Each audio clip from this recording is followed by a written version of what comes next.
નમસ્તે વિદ્યાર્થી મિત્રો, હું દેવાંગ રાઠોડ સ્વાગત કરું છું આ અમારી એજ્યુકેશનલ યુટ્યુબ ચેનલની અંદર. વિદ્યાર્થી મિત્રો, આજ રોજ બોર્ડ દ્વારા માર્ચ 2024ના રોજ જે આંકડાશાસ્ત્ર વિષયનો પેપર લેવાયેલ તેની સંપૂર્ણ આન્સર કી, હા 100% સંપૂર્ણ આન્સર કી તમારી સમક્ષ લઈને આવ્યો છું. તો આપ વિડીયોના અંત સુધી રહેજો. પ્રોમિસ આપું છું કે વિડીયોના અંત સુધીમાં આપને દરેક પ્રશ્નોનું સોલ્યુશન આજના આ લેક્ચરના માધ્યમથી તમને મળી રહેશે. જેમાં મિત્રો આપણે સેક્શન એ થી લઈને સેક્શન એફ સુધીના તમામ દરેક પ્રશ્નોનું ટુ ધી પોઈન્ટ આખા જ સોલ્યુશનની વિગતે ચર્ચા કરવાના છે. માત્ર સેક્શન એ અને બીની જ આન્સર કે નહીં, પણ દરેક પ્રશ્નોનું સોલ્યુશન સાથે આપણે ચર્ચા કરવાના છે. વિદ્યાર્થી મિત્રો, વધારે સમય ન લેતા આપણે સેક્શન એનું સોલ્યુશન સ્ટાર્ટ કરીએ.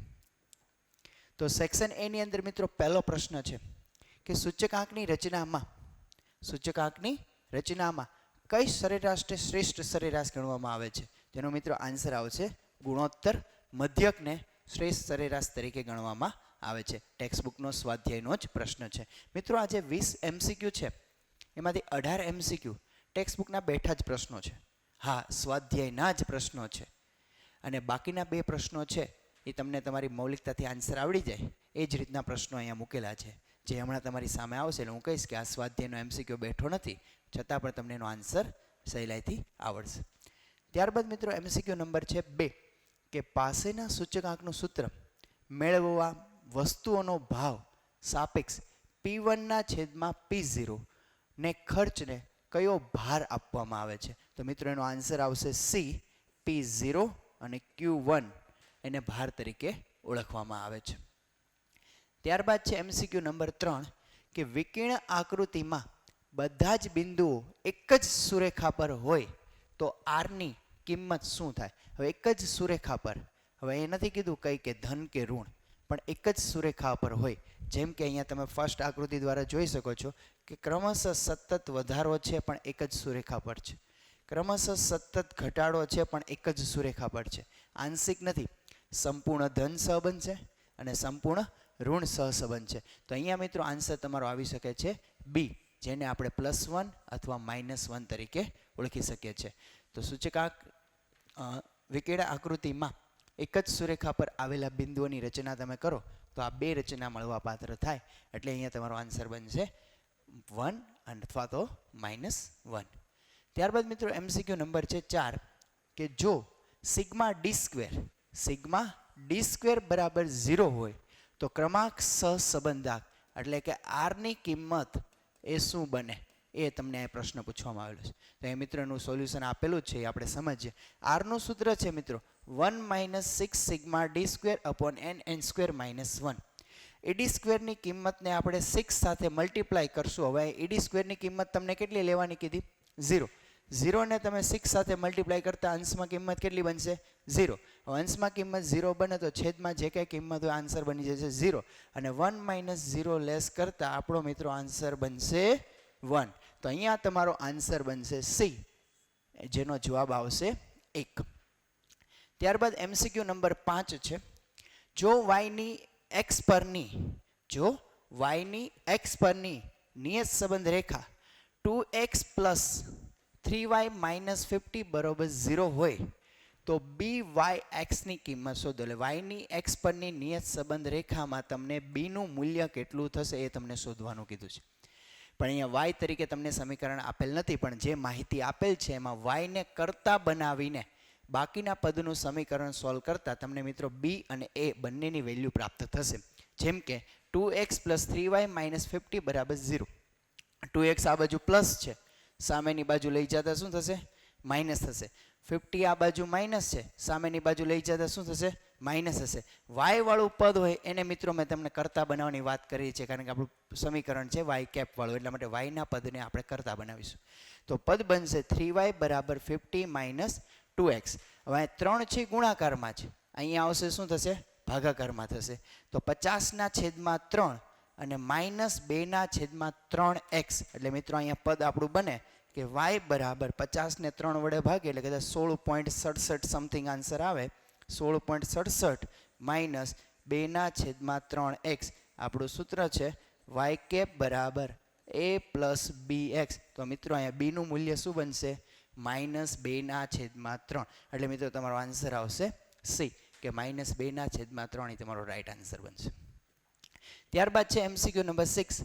જો આર બરાબર 0.08 એટલે કે 0.8 હોય તો સાપેક્ષ ચલમાં કુલ ચલનનો કેટલા ભાગ નિયત સંબંધ મોડેલની વિશ્વસનીયતા ચકાસવા માટે મિત્રો આપણે R² ગોતીએ છીએ.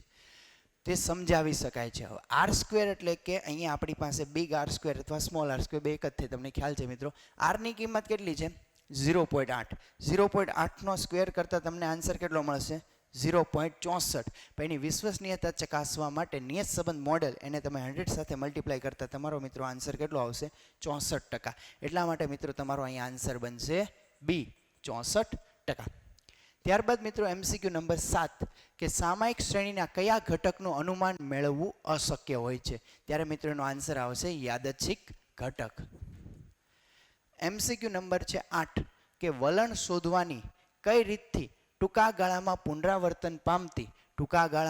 પુનરાવર્તન પામતી વધઘટોનું અસર સૌથી સારી રીતે દૂર થઈ શકે છે? એમાં મિત્રો આન્સર આવશે ચલિત સરેરાશની રીત. એની ડિસ્ક્રિપ્શન મીન્સ કે એનો આન્સર કઈ રીતે આવે છે એ પણ મેં રજૂ કરેલ છે, તમે તમારી રીતના સમજી શકો છો. ત્યારબાદ છે એમસીક્યુ નંબર 9. ઘટના એ અને ઘટના એ પ્રાઇમ માટે P(a)(a' બરાબર એનું મૂલ્ય કેટલું થાય? મિત્રો ઘટના એમાં પણ હોય, ઘટના એ પ્રાઇમમાં પણ હોય એવો આન્સર એટલે કે P(a)(a'. અહીંયા મિત્રો આપણે એક્ઝામ્પલ દ્વારા એક માહિતી સમજીએ. માની લ્યો નિદર્શ અવકાશ છે 1 થી 6 છે, 1, 2, 3, 4 ને 5. એમાં ઘટના એ બરાબર આપણે બેકી સંખ્યા લઈએ તો ઘટના એ બને 2, 4 ને 6. અને ઘટના એ પ્રાઇમ એટલે કે એ સિવાયની ઘટના, હવે 1, 2, 3, 4, 5માં બેકી સંખ્યા 2, 4, 6 નીકળી ગયા તો એ પ્રાઇમ શું બની? 1, 3, 5. આમાં કોઈ પણ કોમન ફેક્ટર આવ્યા નથી. ઘટના એમાં પણ હોય અને ઘટના એ પ્રાઇમમાં પણ હોય તો જ આપણે એને a/a' ઘટના કહી શકીએ. તો અહીં બંનેમાં કોઈ પણ એવું કોમન પદ છે નહીં. તો અહીં a/a' બરાબર શું બને? ખાલી ગણ બને. એટલા માટે મિત્રો એનો આન્સર શું થશે? 0 થશે. એટલે અહીંયા આન્સર આવશે બી. ત્યારબાદ મિત્રો 10મો એમસીક્યુ છે. ઘણા બધા વિદ્યાર્થીઓમાં મોટા ભાગની ભૂલ કરે. એમસીક્યુ છે થોડોક અન્ડરસ્ટેન્ડિંગ સાથે સમજેલો હોય ને તો તમને એનો આન્સર આવડે જ. જોઈએ આપણે આન્સર કઈ રીતના આવશે. પ્રાકૃતિક સંખ્યાઓ કીધી છે 1 અને 20 વચ્ચેની. બસ મિત્રો આ જ વાક્ય અહીંયા મહત્વનું છે. 1 થી 20 સંખ્યા નથી કીધી, 1 અને 20 વચ્ચેની સંખ્યા એટલે 1 ને ઇન્ક્લુડ નથી કરવાની, 20 ને ઇન્ક્લુડ નથી કરવાની. એટલે 1 પછીની સંખ્યા કઈ? 2 થી લઈને શરૂઆત કરવાની. ક્યાં સુધી? 19 સુધી. તો અહીંયા તમારો નિદર્શ અવકાશ બનશે 2, 3, 4 થી લઈને ક્યાં સુધી? 19 સુધીની સંખ્યાઓ એડ કરવાની છે. એમાંથી એક સંખ્યા યાદચ્છિક રીતે પસંદ કરવામાં આવે છે તો તે સંખ્યા 5ની ગુણક હોય એની સંભાવના કેટલી? નિદર્શ અવકાશ 1 થી 20 નથી મિત્રો, 2 થી 19 છે.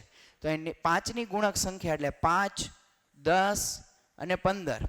ત્યારબાદ 20. એ તો આપણો આન્સર છે જ નહીં, કારણ કે 20 સંખ્યાને એડ કરવાની નથી. 1 અને 20 વચ્ચેની સંખ્યાઓ કીધેલી છે એટલા માટે. તો તમારો આન્સર બનશે 5, 10, 15. ટોટલ સંખ્યા કેટલી? તો કે 18. 1 અને 20 ને બાદ કરતા ટોટલ સંખ્યા કેટલી? 20માંથી 18. એમાંથી કેટલાનું સિલેક્શન થયું? 3. તો આપણો આન્સર બને 3/18. આનો સામાન્ય લેતા મિત્રો તમારો જવાબ બને 1/6. તો અહીંયા 1/6 એટલે આપણો આન્સર બનશે બી. ઘણા વિદ્યાર્થીઓને આન્સર ખોટો પડ્યો હશે. મિત્રો ટેન્શન લેવાની જરૂર નથી. આગળના બીજા સમ ઘણા બધા સહેલા છે, ત્યાં તમે તમારા સ્કોર પ્રમાણે ત્યાં તમે માર્ક્સ કવર કરી લીધા હશે. ત્યારબાદ એમસીક્યુ નંબર 11. નીચેનામાંથી કયો ચલ એ અસતત ચલનું ઉદાહરણ છે? તો વિદ્યાર્થીની ઊંચાઈ એ આંકડાકીય માહિતીમાં વ્યવસ્થિત રજૂ થઈ શકે છે. વિદ્યાર્થીનું વજન પણ રજૂઆત એવી રીતના થઈ શકે છે. વિદ્યાર્થીનું બ્લડ પ્રેશર પણ થઈ શકે છે. વિદ્યાર્થીનું જન્મ વર્ષ એ જે એક માહિતી છે યોગ્ય રીતે રજૂઆત થઈ શકતી નથી. એટલા માટે એ અસતત ચલનું ઉદાહરણ છે. એટલે આન્સર મિત્રો તમારો અહીં આવશે ડી. ત્યારબાદ જોઈએ મિત્રો એમસીક્યુ નંબર 12. n બરાબર 4 છે. n બરાબર 4 તો અહીં x બરાબર કેટલા બને 1 2 3 અને 4 પદ બને. p બરાબર 1/2 છે એટલે કે સમિત આવૃત્તિ વિતરણ છે તો q બરાબર પણ કેટલા હોય 1/2. વિતરણ માટે p ઓફ x નું મૂલ્ય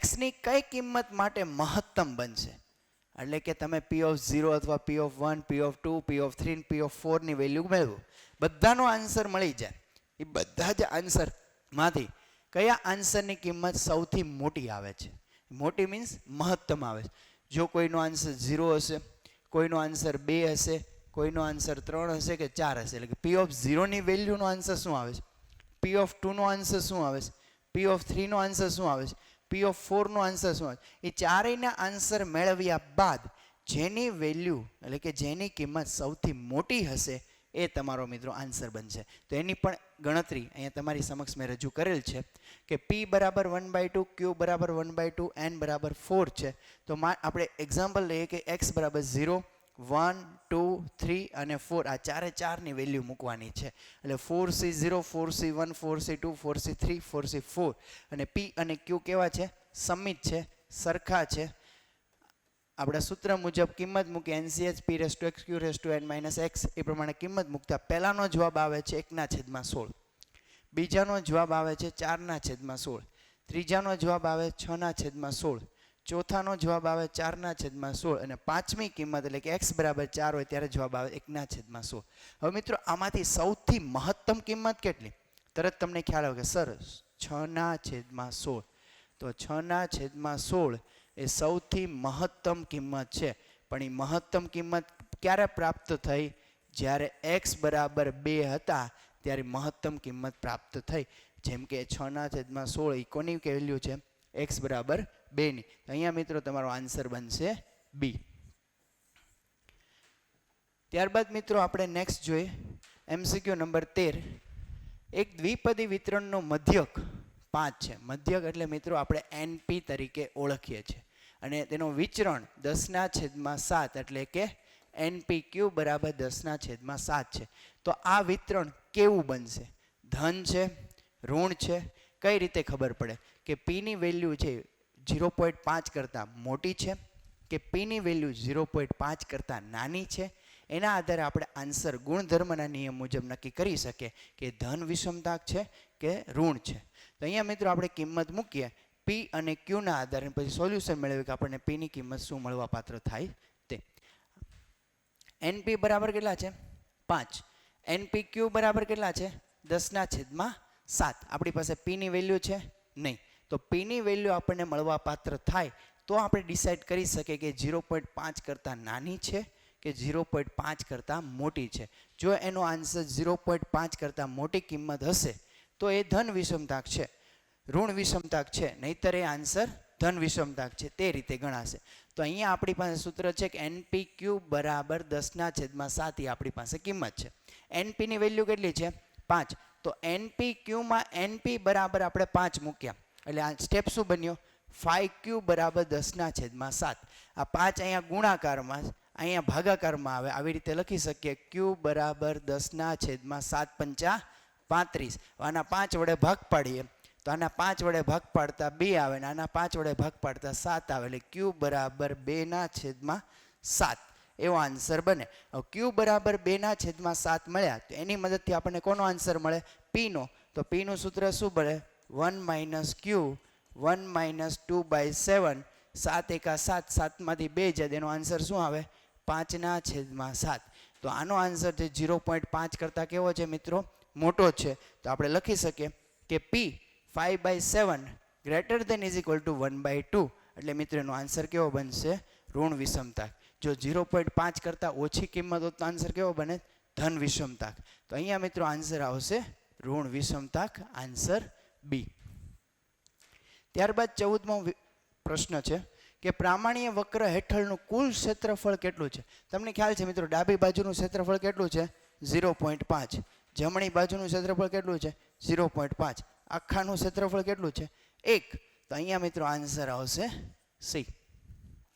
ત્યારબાદ 15મો MCQ છે પ્રામાણ્ય વિતરણના 99% અવલોકનની સામાન્ય રીતે નીચેનામાંથી કઈ સીમા હોઈ શકે? ગુણધર્મ છે એનો આન્સર છે. આનો આન્સર આવશે મિત્રો ડી, કે mu plus or minus 2.575 sigma. 16મો છે MCQ. પ્રમાણિત પ્રામાણ્ય ચલ. જો પ્રમાણિત પ્રામાણ્ય વિતરણ એવો શબ્દ પ્રયોગ નથી તો મિત્રો સૂત્ર આવી જાય 2/3 સિગ્મા. પણ અહીંયા પ્રમાણિત પ્રામાણ્ય ચલ માટે ચતુર્થક વિચલનની લગભગ કિંમત, તો અહીંયા મિત્રો તમારો આન્સર આવશે 2/3. જો પ્રમાણિત પ્રામાણ્ય વિતરણ એવો શબ્દ પ્રયોગ હોત તો સૂત્ર આવશે 2/3 સિગ્મા. આ પણ ગુણધર્મમાં સૂત્ર આપેલું છે. ત્યારબાદ નેક્સ્ટ 17મો પ્રશ્ન છે. 3 અને 0.3 નું માનાંક સ્વરૂપ કયું છે? જો આ સામીપ્ય સ્વરૂપ આપેલું છે, સામીપ્ય સ્વરૂપને શેમાં ફેરવવાનું? માનાંક. માનાંકનું સૂત્ર શું છે? x - a માનાંક લેસ ડેલ્ટા. તો એની વેલ્યુ કેટલી છે? 3. ડેલ્ટાની વેલ્યુ કેટલી છે? 0.3. તો x - a ની જગ્યા કેટલા મૂકશું? 3. ડેલ્ટા બરાબર કેટલા મૂકશું? 0.3. તો આપણો આન્સર બનશે x - 3 માનાંક લેસ 0.3. ત્યારબાદ 18મો MCQ છે. જો મિત્રો અહીંયા આન્સર 0 પણ આવી શકે અને 18 પણ આવી શકે. સર કઈ રીતે?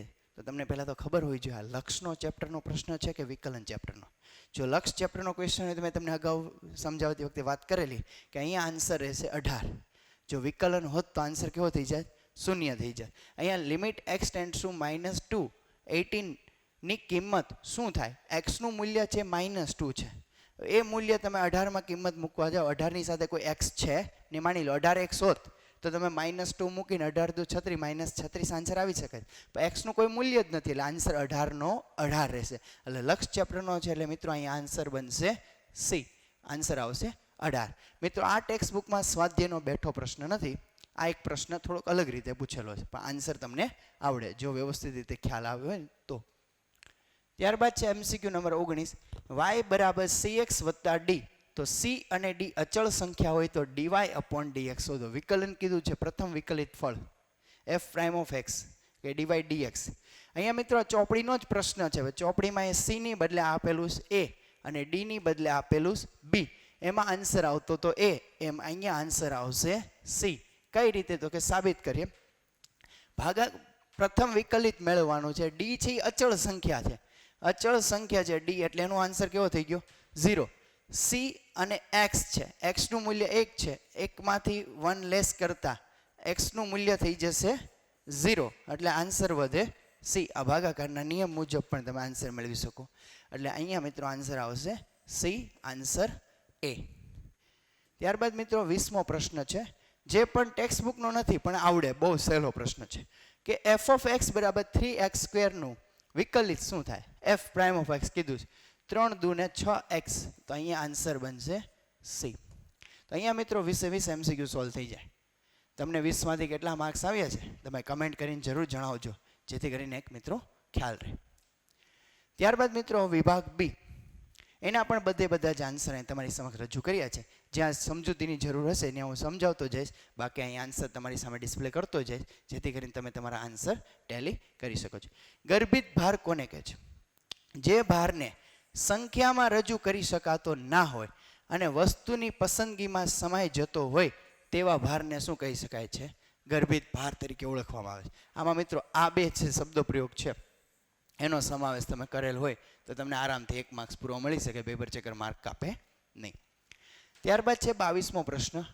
જો સહવિચરણનું મૂલ્ય ઋણ હોય, જો સહવિચરણનું મૂલ્ય ઋણ હોય તો સહસંબંધક r નું ચિહ્ન શું થાય? જો મિત્રો સહવિચરણનું મૂલ્ય ઋણ હોય તો સહસંબંધક r નું વિચરણ પર શું થાય? ઋણ જ થશે. એટલે મિત્રો અહીંયા આન્સર શું આવશે? ઋણ આવશે. આવી જ રીતના એક અકાઉન્ટમાં પણ પ્લસ માઇનસનો પ્રશ્ન તમારી સમક્ષ હતો.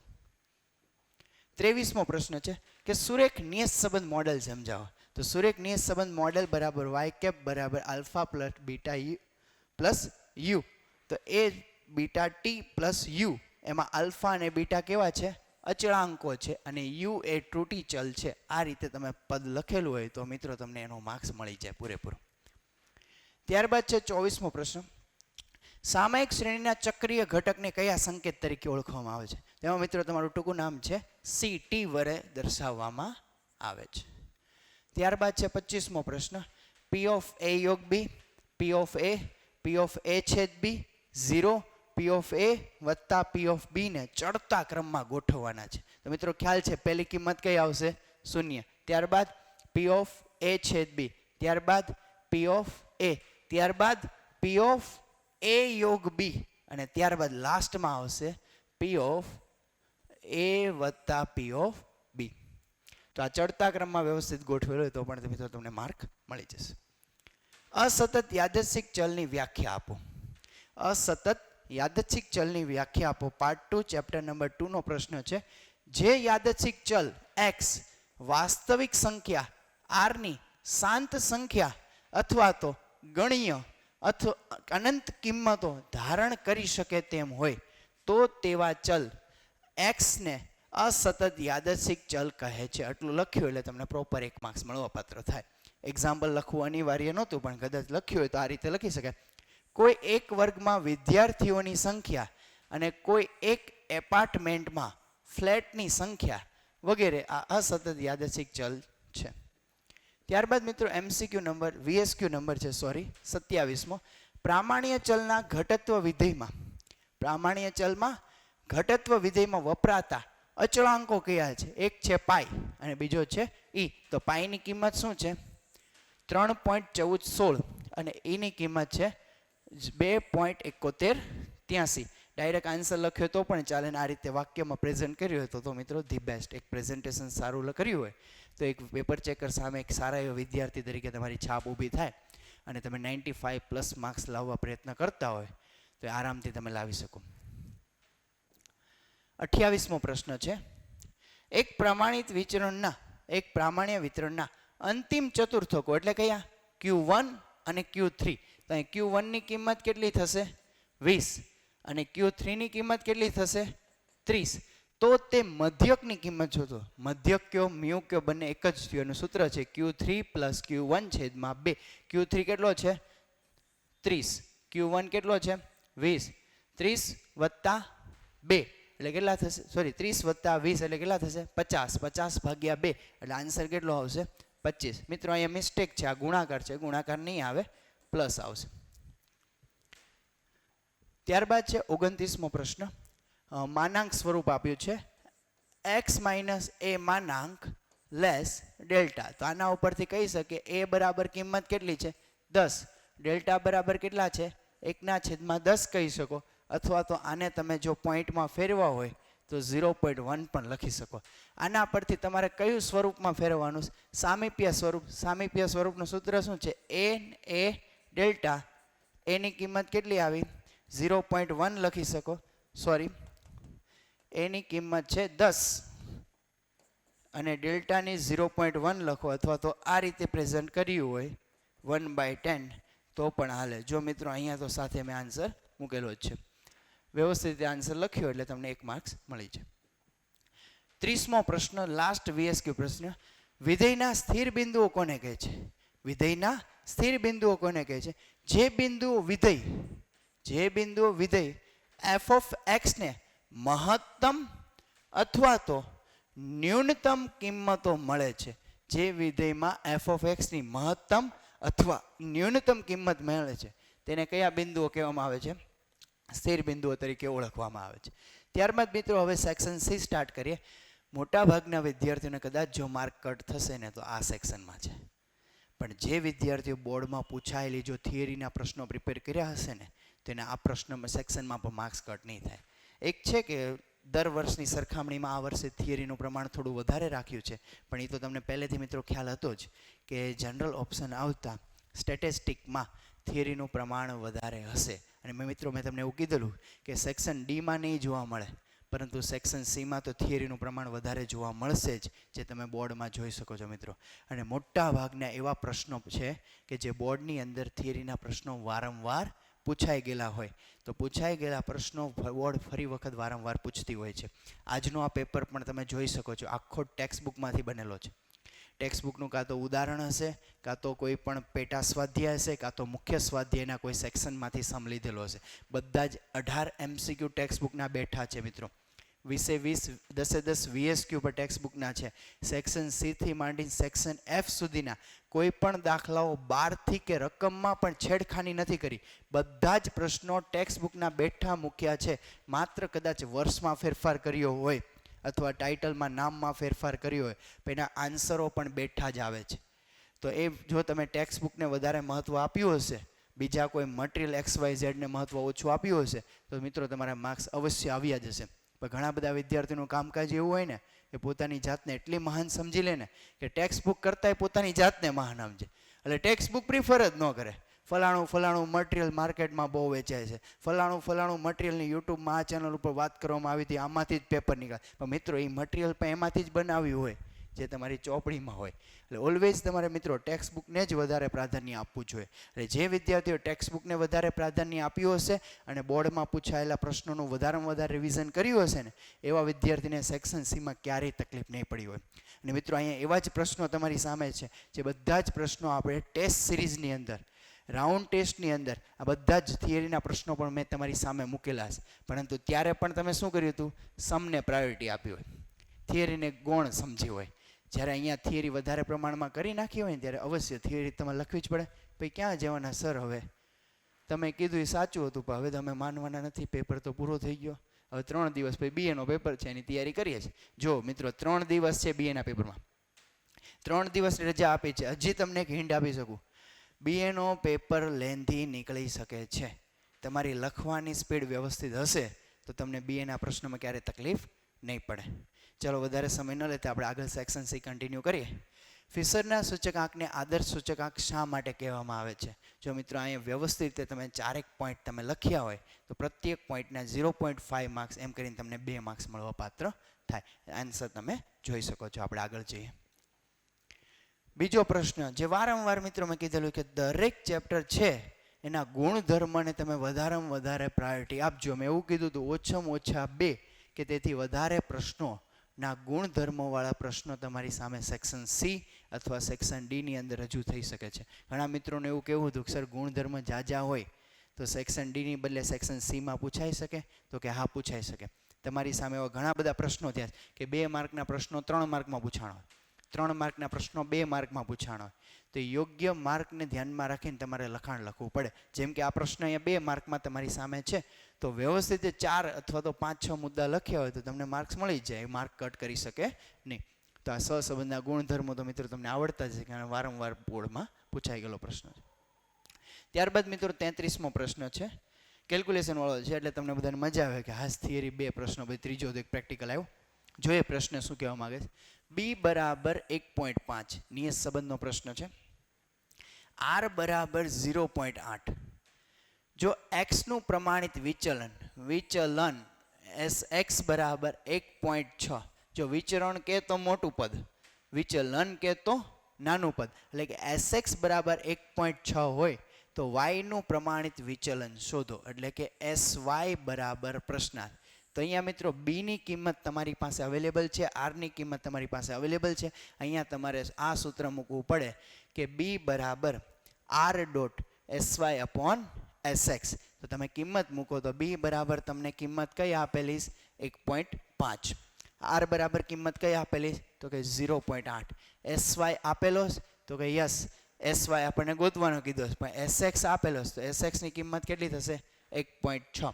કઈ વસ્તુ ગોતવાની? તો કે sy, એને અંશમાં sy તરીકે મૂકી દઈએ. હવે આપણે સાદું રૂપ આપીએ, જેમ કે 1.6 ને 1.5 સાથે મલ્ટીપ્લાય કરીએ અને 0.5 અહીંયા ગુણાકારમાં છે એને આપણે ભાગાકારમાં લાવીએ એટલે તમને sy ની કિંમત મળવા પાત્ર થાય. જો સ્ટેપ 1-2 લંબાઈ હોય તો લંબાવી પણ શકાય, ડાયરેક્ટ આન્સર પણ મૂકી શકાય. અહીંયા sy ની કિંમત મિત્રો તમને મળવા પાત્ર થશે 3. જો આ 3 આન્સર તમને મળી ગયો તો આના 2 માર્ક્સ તમને પૂરેપૂરા મળવા પાત્ર થાય. ત્યારબાદ છે મિત્રો 34મો પ્રશ્ન કે વલણ માપવાની ચલિત સરેરાશની રીતના ગુણ સમજાવો. જો ન્યૂનતમ વર્ગોની રીત નથી કીધી, ચલિત સરેરાશની 3 વર્ષ 4 વર્ષ 5 વર્ષ છે, તમને દાખલાઓ બહુ સારા આવડે છતાં પણ એના ગુણ તમને આવડવા જોઈએ. વ્યવસ્થિત 2 ગુણ તમે વ્યવસ્થિત અહીં લખ્યા હોય તો તમને એના માર્ક્સ મળી જાય. જેમ કે સરેરાશનો ઉપયોગ કરીને આ રીતથી ટૂંકા ગાળાની અસરો મહદ અંશે એટલે કે મોટા પ્રમાણમાં દૂર થાય છે અને શ્રેણીનું વલણ મળવાપાત્ર થાય છે. આ રીત પ્રમાણમાં ઓછી અને સરળ ગણતરી હોવાથી સમજવામાં પણ કેવી છે? શૈલી. ગુણની વાત કરી છે, સારી સારી વાતો કરવાની છે, એક પણ ખરાબ માઇનસ પોઈન્ટ નથી કીધું, મર્યાદા નથી કીધી. એક ફાયદાવાળો જે પોઈન્ટ તમે જે ગુણ છે એ લખી શકો છો. ત્યારબાદ છે 35મો પ્રશ્ન કે યાદચ્છિક પ્રયોગના લક્ષણો સમજાવો. યાદચ્છિક પ્રયોગના લક્ષણો જણાવો. તો કે યાદચ્છિક પ્રયોગ છે નિરપેક્ષ રીતે લગભગ સમાન સંજોગોનું પુનરાવર્તન કરી શકાય છે. આ એક પોઈન્ટ લખી શકો છો. યાદચ્છિક પ્રયોગના શક્ય તમામ પરિણામો શું હોય છે? જ્ઞાત હોય છે. જ્ઞાત હોય મીન્સ આપણને પહેલેથી જે બધા જ પરિણામોની જાણકારી પ્રાપ્ત હોય છે. તે પૈકી કયું ચોક્કસ પરિણામ મળશે એનું નિશ્ચિત અનુમાન પ્રયોગ પૂર્વે કરી શકાતું નથી. જ્યાં સુધી પ્રયોગ કમ્પ્લીટ થાય પછી જ આપણને ફાઇનલ એનું અનુમાન મળે, ત્યાં સુધી અનુમાન પ્રાપ્ત થતું નથી. યાદચ્છિક પ્રયોગના અંતે ચોક્કસ પરિણામ મળે છે અને ચોક્કસ પરિણામ મળતા જ પછી જ આપણે કહી શકીએ કે આ પ્રયોગના અંતે અમને આ પરિણામ પ્રાપ્ત થયું. એટલે યાદચ્છિક પ્રયોગના લક્ષણમાં તમે આ બે લક્ષણ લખી શકો છો. 36મો પ્રશ્ન છે, કેલ્ક્યુલેશન વાળો પ્રશ્ન છે, બધાને લગભગ મોસ્ટ ઓફ આવડ્યો છે. ટેક્સ્ટબુકનો બેઠો જ પ્રશ્ન છે, સેક્શન સી માંથી જ લેવામાં આવ્યો છે. એક દ્વિપદી વિતરણ માટે જો સફળતાની સંભાવના, સફળતા એટલે પી, સફળતાની સંભાવના નિષ્ફળતાની સંભાવના કરતાં કેવી છે? બમણી છે. એટલે કે સફળતા પી બરાબર 2q, કે સફળતા છે નિષ્ફળતા કરતાં કેટલી છે? બમણી છે. એટલે પી બરાબર શું બને? 2q. તો આ વિતરણ હોય ને n બરાબર કેટલા કીધા? 4. તો આ વિતરણનું વિચરણ મેળવો. વિચરણ એટલે કે NPQ આપણને ગોતવાનો કીધો છે. તો મિત્રો આપણે ગોતીએ. અહીં એક વસ્તુ થઈ ગયું, સફળતા એ નિષ્ફળતા કરતાં કેટલી છે? બમણી છે. તો આપણું સૂત્ર બને કે નિષ્ફળતા ગુણ્યા 2, અને નિષ્ફળતા એ શું છે? q ગુણ્યા 2, એટલે 2q લખી શકીએ. તો p બરાબર 2q. q નું સૂત્ર શું છે? તો કે 1 - p. q નું સૂત્ર છે 1 - p. હવે 2 ને 1 સાથે મલ્ટીપ્લાય કરતા આન્સર શું આવે? 2. અને 2 ને p સાથે મલ્ટીપ્લાય કરતા આન્સર શું આવે? 2p. હવે 2p અહીંયા કેવા? માઇનસ. સામેની બાજુ લઈ જતા કેવા થાય? પ્લસ. એટલે p વત્તા 2p, એટલે આન્સર કેટલો આવે? 3p બરાબર 2. હવે 3 ગુણાકારમાં, આ બાજુ આવે તો શું થાય? ભાગાકારમાં. એટલે p બરાબર કિંમત શું મળવા પાત્ર થાય? 2/3. p બરાબર કિંમત શું મળવા પાત્ર થાય? 2/3. હવે q નું સૂત્ર મળે કે q બરાબર 1 - p. p કેટલો મળ્યો? 2/3. 1 - 2/3. 3 એકા 3. 3 માંથી 2 જાય તો 1/3. જો મિત્રો આ તમે ગણતરી દર્શાવી હોય તો બેસ્ટ છે. ઘણા વિદ્યાર્થી મિત્રોને એટલું શાર્પ માઇન્ડ હોય ને કે આ ગણતરી વગેરે પાછા આવડતા ડાયરેક્ટ પદ મૂકી દીધા હોય. જ્યારે 2 માર્ક 3 માર્કના પ્રશ્નોમાં જ્યારે દાખલો પૂછવાનો હોય ને ત્યારે લોકો સ્ટેપના માર્ક કાઉન્ટ કરતા હોય. તો ઘણી વખત કયા સ્ટેપના માર્ક કાઉન્ટ કરતા ને આપણને ખ્યાલ ન હોય. એટલે બને ત્યારે એવો પ્રયત્ન કરવાનો ગણતરી પણ દર્શાવી. આ તો કે સફળતા નિષ્ફળતા કરતાં બમણી, તો 1 2 ભાગ, 1 નો 1 ભાગ, ટોટલ 3 ભાગ. હાલો 1 ને 3 વડે ભાગો 0.33 આવે, 0.33 ને 2 વડે ગુણો 0.66, 0.66 2/3, 1/3. એમ કિંમત નથી મૂકી દેવાની, તમારા ગણતરી દર્શાવેલી જરૂરી છે. હવે તમને આન્સર તો મેળવવાનો કીધો છે NPQ. n કેટલો આપ્યો? 4. હાલો n ની કિંમત 4. p કેટલો મળ્યો? 2/3. q કેટલો મળ્યો? 1/3. હવે એને લસા લઈને તમે સાદુરૂપ આપીને ગુણાકાર કરીને આન્સર મેળવી શકો. 4 × 2 = 8, 8 એકા 8, 8/9, 3 તેરી 9. તો અહીંયા તમારો આન્સર બને 8/9. કોઈ ભાગ પડતા નથી, તો આજે આન્સર તમારે મૂકી દેવા માટે કદાચ પોઈન્ટમાં પણ તમે લખી શકો છો. ત્યારબાદ છે મિત્રો 2 માર્કની અંદર જ તે 37મો પ્રશ્ન, x ટેન્ડ્સ ટુ a નો અર્થ આપો. જો કોઈ ચલ x ની કિંમત ઘટાડતા કે વધારતા કોઈ એક ચોક્કસ સંખ્યા a ની ખૂબ જ નજીક લાવવામાં આવે, જો નજીક લાવવામાં આવે પરંતુ x બરાબર a નથી અને x a ને અનુલક્ષે છે એમ કહેવાય, તો તેને સંકેતમાં x ટેન્ડ્સ ટુ a વડે દર્શાવાય છે. 38મો પ્રશ્ન છે, વિવૃત અંતરાલની વ્યાખ્યા. જો એક સંવૃત છે, એક વિવૃત છે, સંવૃત વિવૃત અને વિવૃત સંવૃત. સંવૃત અંતરાલની અંદર આપણે બિગ બ્રેકેટ લખીએ છીએ, વિવૃત અંતરાલની અંદર સ્મોલ બ્રેકેટ છે. સંવૃત પહેલો શબ્દ હોય તો બિગ, પછી સ્મોલ, અને વિવૃત સંવૃતમાં આ રીતના 4 બ્રેકેટ યાદ રાખો છે. મેં તમને શોર્ટકટ આપી હતી, બિગ બ્રેકેટ હોય તો લેસ ધેન = આ રીતના, બિગ બ્રેકેટ હોય તો ગ્રેટર ધેન = સ્મોલ બ્રેકેટ હોય તો લેસ ધેન ખાલી લેસ ધેન આવશે, પછી રાઇટ હેન્ડ સાઈડ હોય તો ગ્રેટર ધેન આવશે. આ રીતના સિમ્બોલ હતી, સંખ્યાઓ હતી. એક્સ જ્યાં એ બિલોંગ્સ ટુ કિંમત હતી, એ કિંમતને ધ્યાનમાં રાખીને એક શોર્ટકટમાં સમીકરણ યાદ અપાયું હતું. જો તમે તમારી રીતે યાદ રાખ્યો તો કોઈ પ્રશ્ન નથી. એ સમીકરણ યાદ હોય તો તમે આ વિવૃત અંતરાલની વ્યાખ્યા આરામથી લખી શકો છો. જેમ કે A belongs to R, B belongs to R, L S B હોય તો એ અને બીને નહીં સમાવતી, એ અને બીને નહીં સમાવતી પણ એ અને બી વચ્ચેની તમામ વાસ્તવિક સંખ્યાઓના ગણને વિવૃત અંતરાલ કહે છે. જેમ કે માની લો આપણે એક્સ બરાબર તમને કિંમત આપી હોય 1 2 3 4 5, એકને નથી સમાવવાનો, 5ને નથી સમાવવાનો, તો કિંમત કેટલી થઈ? 2 3 4 થઈ. એમ એ અને બી વચ્ચેની તમામ સંખ્યા, અહીંયા 1 અને 5 વચ્ચેની તમામ સંખ્યા એટલે 2 3 4, તો આ વિવૃત થયું. પણ સંવૃત કીધું હોય તો એને સમાવતી, બીને સમાવતી અને એ અને બી વચ્ચેની તમામ સંખ્યાઓને સમાવતી ગણને સંવૃત અંતરાલ કહે છે. જો સંવૃત અને વિવૃત વચ્ચે મોટો આ એક ડિફરન્ટ છે. જેમ કે એને સમાવવાનો છે, બીને સમાવવાનો છે અને બે વચ્ચેની તમામ સંખ્યા પણ લેવાની તો સંવૃત છે. પણ એ અને બીને નથી સમાવવાના, પણ એ બંને વચ્ચેની જે અંતરાલમાં જે કાંઈ પણ કિંમત આવેલી છે બધી જ કિંમતને જો સમાવવાની હોય તેને કયો અંતરાલ કહેવાય છે? વિવૃત અંતરાલ તરીકે ઓળખવામાં આવે છે, જેને સ્મોલ બ્રેકેટમાં દર્શાવવામાં આવે છે. જો સંવૃત હોય તો એને બિગ બ્રેકેટમાં દર્શાવવામાં આવે છે. આમાં બીજી પણ બે વ્યાખ્યા છે, એક સંવૃત વિવૃત છે અને વિવૃત સંવૃત છે. એ અત્યારે આપણે આગળ ચર્ચા કરશું પછી ક્યારેક, અત્યારે નથી કરતા, આગળ પેપર સોલ્વ કરીએ છીએ. અત્યારે 39મો પ્રશ્ન છે, માંગની મૂલ્ય સાપેક્ષાનું વ્યાખ્યા આપો. જો અહીંયા આ સૂત્ર પણ લખેલું હોવું જોઈએ, અથવા તો તમે બીજું જે કંઈ માઇનસ પી ઓફ એક્સ જે પીડીએક્સ વાળું સૂત્ર છે એ સૂત્ર પર તમે મૂકી શકો છો. માંગમાં થતા થયેલ ટકાવારી ફેરફાર અથવા કિંમતમાં થતા ટકાવારી ફેરફારના ગુણોત્તરને માંગની મૂલ્ય સાપેક્ષા કહેવામાં આવે છે.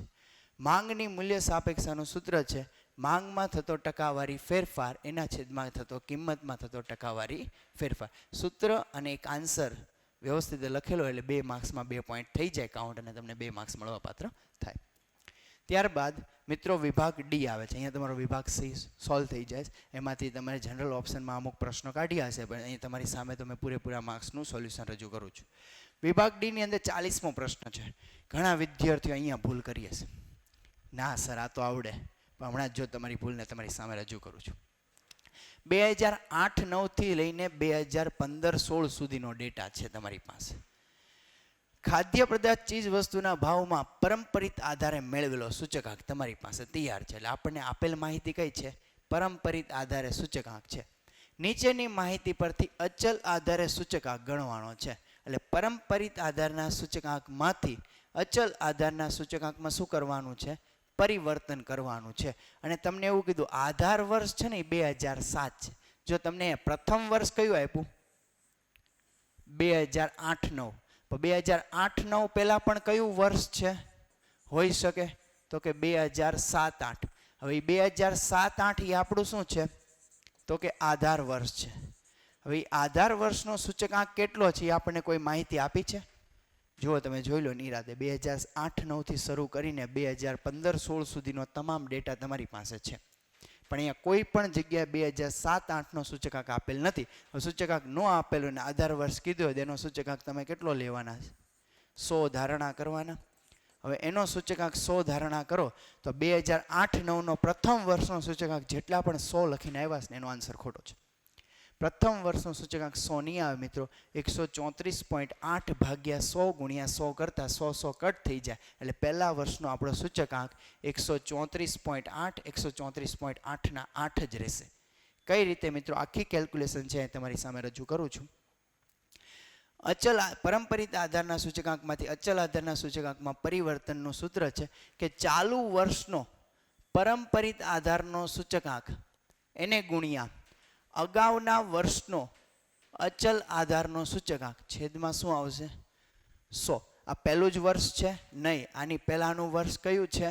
2007-8 છે અને એ આપણું આધાર વર્ષ છે. હવે એનો સૂચકાંક નથી આપ્યો તો એનો સૂચકાંક કેટલો લેશું? 100. તો 134.8 છે તો તમારું પદ આવું બને 134.8 ગુણ્યા 100 ભાગ્યા 100. આ અગાઉના વર્ષનો આવે. 100 કટ થઈ જાય તો પહેલા વર્ષનો તમારો સૂચકાંક આવે 134.8 જ. ઘણા વિદ્યાર્થીઓ અહીંયા 100 મૂકીને આવ્યા હશે, તો અહીંયા તમારે આખી જ કેલ્ક્યુલેશન ઘણી બધા સ્ટેપ ખોટા પડે તો તમારા માર્ક્સ કટ થાય. 3 માર્કનો પ્રશ્ન છે મિત્રો, ટેક્સ્ટ બુકનો જ છે, ઉદાહરણ જ છે. ગણતી વખતે તમને કીધેલું પણ છે, સ્ટાર પણ કરાવ્યો છે કે અહીંયા ભૂલ થશે. અચલમાંથી પરંપરિત, પરંપરિતમાંથી અચલમાં જેટલા પણ પરિવર્તન દાખલા છે એ બધા જ દાખલાઓનો કહેવાય ને આમ જે દાખલો ભૂલ ભરેલો મીન્સ ભૂલ થઈ શકે એવો દાખલો જો હોય ને તો આ દાખલો છે. જેણે વ્યવસ્થિત સિદ્ધાંતથી પ્રેક્ટિસ કરી હોય ને ખાસ ધ્યાન રાખ્યું છે એને વિદ્યાર્થીનો દાખલો સાચો જ પડ્યો છે. 2009-10 એક ચાલુ વર્ષનો સૂચકાંક 115.8, અગાઉના વર્ષનો કેટલો મળ્યો 134.8, છેદમાં કેટલા 100 એટલે 155.40. આ રીતે મિત્રો બધા સ્ટેપ તમારે લખવાના રહે.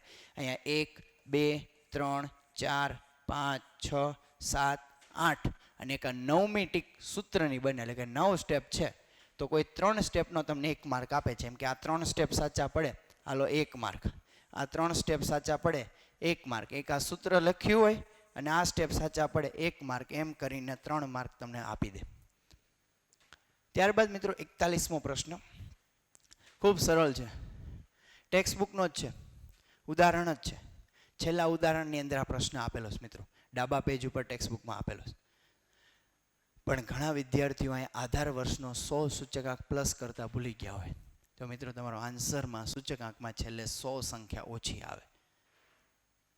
તો હવે ટેન્શન લેવાની જરૂર નથી, અત્યારે દાખલો સમજીએ, આગળ બાકી બધું તમે સારું જ લખ્યું હશે. જેને માર્ક આવ્યા છે એને બહુ ઉછળવાની જરૂર નથી કે આગળના પ્રશ્નમાં કંઈ ભૂલ નથી કરીને.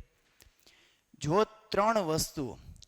3 વસ્તુનો ભાવ સાપેક્ષ આંકમાં થયેલો વધારો, પહેલામાં કેટલો વધારો થયો 250%. જો આધાર વર્ષ એટલે કે 100ના 250% એટલે 250, એટલે આવું પણ લખી શકો તમે 100 વત્તા 250% એટલે તમારી કિંમત બને 350.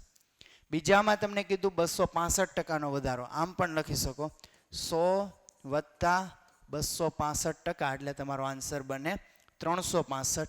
પછી કીધું 300%નો વધારો તો 100 વત્તા 300% એટલે તમારી કિંમત બને 400. ઘણા સીધા લઈ લીધા હશે 250, 265, 300 એમ લેવાના નથી. તો આ તમને મળ્યો સૂચકાંક કહેતા કે આઈ. આગળ તમને ત્રણેય વસ્તુનું મહત્વનું પ્રમાણ આપ્યું જેને આપણે ભાર વેઇટ એટલે કહેતા કે ડબલ્યુ તરીકે ઓળખીએ છીએ, જે આપણને આપ્યો 8, 7 અને 5 જે અહીંયા આપણે રજૂ કરીએ. આઈ ડબલ્યુનો ગુણાકાર કરીએ 350 ગુણ્યા 8 એટલે કે 2800, 365 ગુણ્યા 7 એટલે કે 2555, 400 ગુણ્યા 5 એટલે કે 2000 રૂપિયા. ભારનો ટોટલ થશે સિગ્મા ડબલ્યુ 20 અને સિગ્મા આઈ ડબલ્યુ આપણને મળવાપાત્ર થાય છે 7355. સૂચકાંકનું સૂત્ર છે આઈ બરાબર સિગ્મા આઈ ડબલ્યુના છેદમાં સિગ્મા ડબલ્યુ. 7355 ભાગ્યા 20 એટલે મિત્રો તમારો આન્સર બનશે 367.75. -100 કરો તો 267.75% વધારો થયેલ જોવા મળે છે. 42મો પ્રશ્ન જોઈએ. વિદ્યાર્થીઓના ગણિત વિષયની સમજ અને તેમજ આંકડાશાસ્ત્ર વિષયની સમજ વચ્ચેનો સંબંધ જાણવા માટે 8 વિદ્યાર્થી, જો 8 એટલે n બરાબર 8 વિદ્યાર્થીઓની સંખ્યા પસંદ કરવામાં આવી છે. ટેક્સ્ટ બુકનો જ પ્રશ્ન છે, પણ એમાં ગણિતની બદલે લગભગ મને ખ્યાલ છે ત્યાં સુધી અર્થશાસ્ત્રના ગુણ એવો શબ્દ પ્રયોગ છે. આ માહિતી પરથી વિષયોના ગુણ વચ્ચેનો ક્રમાંક સહસંબંધ એટલે કે નિયત સંબંધ ગોતવાનો છે, પણ આર ગોતવાનો છે પણ ક્રમ આપીને. હવે પહેલાં તો એ નક્કી કરવાનું ગુણ આપ્યા ક્રમ આપ્યા નથી તો ક્રમ આપણે આપવા પડશે. તો સૌથી મોટી સંખ્યા કઈ તો કે 60. એ રીતે 1, 2, 3, 4 ક્રમ આપતા જવાના. રિપીટ થતી હોય સંખ્યા તો આપણે શેની ગણતરી કરવી પડશે? CFની. આખો દાખલો ગણતો નથી પણ તમારી સામે ગણેલો રજૂ કરી દઉં છું. જેમ કે અહીંયા 1, 2, 3, 4 એ તમે ક્રમ આપી દીધા જેને RX નામ આપ્યું, રેન્ક ઓફ એક્સ. પછી RY ડિફરન્ટ મેળવ્યો, RXમાંથી RY બાદ કર્યો અને D² મેળવ્યો એટલે સિગ્મા D² આપણને મળવાપાત્ર થયો 81.5. 30 અવલોકન એવું છે જે 3 વખત રિપીટ થાય છે. 30 અવલોકન એવું છે જે 1, 2 અને 3 વખત રિપીટ થાય છે.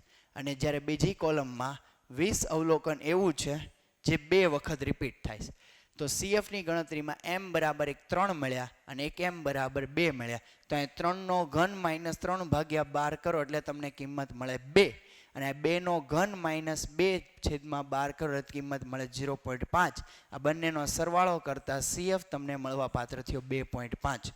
સિગ્મા ડી સ્ક્વેર મળવા પાત્ર થાય 81.5. સૂત્ર મૂકીએ તો કે R બરાબર 1 - 6 sigma D square plus CF upon n square minus 1. તો અહીં 1 માંથી બધી જ કિંમત બાદ કરવાની છે. 6 સૂત્રના મૂકી દીધા. સિગ્મા ડી સ્ક્વેર આપણને કેટલો મળ્યો 81.5. CF કેટલો છે 2.5. 81.5 વત્તા 2.5 એટલે કિંમત થાય 84. 84 ને 6 સાથે મલ્ટીપ્લાય કરતા તમારો આન્સર બને 504. છેદમાં n છે 8 છે. 8નો સ્ક્વેર 64. 64માંથી 1 બાદ કરતા 63. 63 ને 8 સાથે મલ્ટીપ્લાય કરતા તમારો આન્સર બને 504. તો 504 ને 504 વડે મિત્રો ભાગતા આન્સર કેટલો આવે 1. તો તમારો આન્સર 1 નથી બનતો. સૂત્રમાં આગળ કરતા છે 1 માંથી 1 બાદ કરતા તમારો અહીંયા R કેટલો બનશે 0. તો આમ આપેલ માહિતી પરથી આપણને સહસંબંધક શું પ્રાપ્ત થાય છે 0 પ્રાપ્ત થાય છે. જો મિત્રો તમને 0 આન્સર મળ્યો તો આમાં 3 માંથી 3 તમને રોકડિયા માર્ક પ્રાપ્ત થાય. ટેક્સ્ટ બુકનો જ પ્રશ્ન છે, આરામથી આવડ્યો હશે બધાને, જો CFની ગણતરી કરતા આવડતી હશે તો. આગળનો નેક્સ્ટ પ્રશ્ન છે, એક બોલપેન બનાવતી કંપની, શબ્દ જ નથી ફેરવાય, ટેક્સ્ટ બુકના બેઠા જ શબ્દો છે મિત્રો. એક બોલપેન બનાવતી કંપની છેલ્લા વર્ષના દરેક માસના અંતે બોલપેનનો ભાવ રકમ રૂપિયા અને તે સમયે બોલપેનમાં પુરવઠા એકમમાં નીચે આપેલ માહિતી પરથી ક્યારે બોલપેનનો ભાવ 40 રૂપિયા હોય તો તેના પુરવઠાનું અનુમાન મેળવો. ઘણા વિદ્યાર્થી મૂંઝાય, એ સર અહીંયા સહસંબંધ આપ્યો છે R, સરેરાશ આપીશ, સરેરાશ એટલે x બાર y બાર, એ તો ખબર સર કે x બાર બરાબર 30, y બાર બરાબર 500, એ પણ ખબર. ચાલો વિચરણ આપ્યું, મોટું પદ છે sx સ્ક્વેર બરાબર 25, જેના ઉપરથી આપણને sx સ્ક્વેર 25, તો sx કેટલો મળે તો કે સર 5 મળી જાય. અહીં sy સ્ક્વેર બરાબર 10,000, તો sy કેટલો મળે તો કે 100 મળી જાય.